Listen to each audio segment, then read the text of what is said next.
Hi, I'm Carolyn, and I grew up in this church. You may know that I'm the daughter of Jeannie Workman, your lovely music director. Since my teen years, I have suffered from a growing list of chronic, progressive, and debilitating illnesses that cause me extreme isolation, severe limitations, and daily pain that must be endured without medication. Today, I'll share my list of things not to say to someone who is suffering. Number 1, but you look so good, or you don't look sick.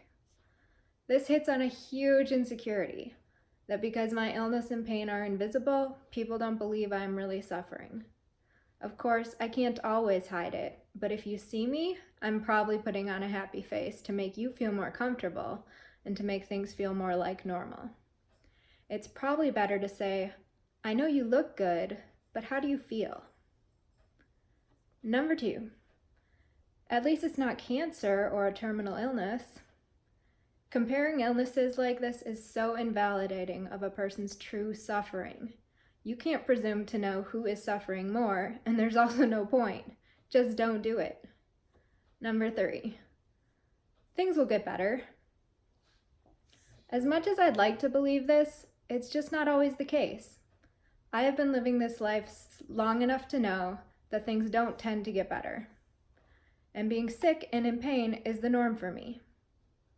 Expert doctors, new treatments, major surgeries. I've just been through it all so many times for so many years that I know better than to get my hopes up. I know that I can't handle the crushing disappointment, and I hate disappointing my loved ones just as much. Instead, you could say, we'll get through this together. Because feeling like you're not alone in a very isolated life of suffering is the most reassuring thing. Knowing that someone will be by your side through the good and bad times now and in the future. Number 4, I don't know how you do it. Well, I have no choice in the matter. I don't know how I get through day to day, and I often don't want to get through, but this existence is my only reality. I wasn't given a choice. How I do it is I keep going a day at a time. What else can I do?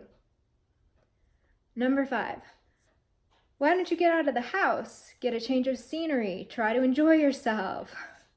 For some people, this might be helpful, but others, like me, would actually be made worse by leaving home. Sometimes, the best thing you can do for someone is just be with them in their pain. Spend time with them doing what they need to do.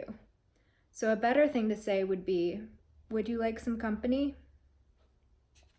Number 6, think happy thoughts, or just smile, or look for the silver lining. This is what I have heard called toxic positivity. It is incredibly invalidating of the suffering someone is going through.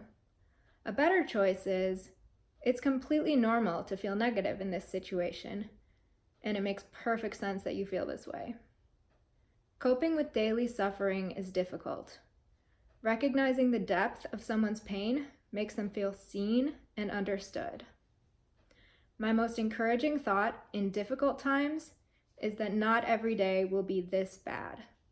It can feel like every day is basically horrible and miserable and meaningless, but really, some days are better than others. I don't want to take anything for granted while I've still got it, so I look for things to be grateful for when I can manage that state of mind. Number 7, everything happens for a reason. This one sentence can do so much harm to someone in pain. You are suggesting that my pain was meant to be.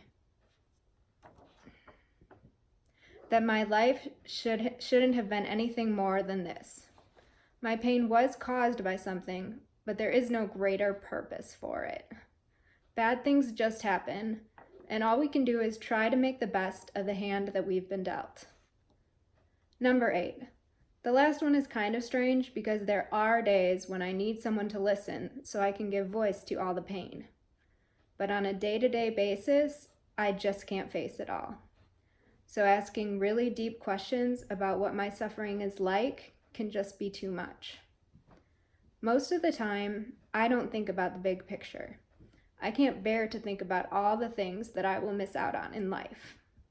I can't stand to think about what a burden it is on my loved ones.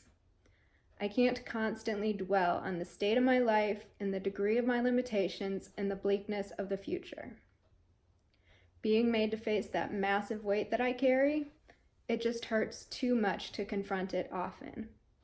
It's not denial, it's a coping mechanism that makes it possible for me to persist and survive. It is so hard not to feel like an enormous burden when you are sick and dependent. So the very best thing that someone could tell me is this: you are always loved, always wanted, always needed, always respected, and always worth fighting for. You are enough just as you are. Thank you for listening. It means a lot to me to be able to share this with you all.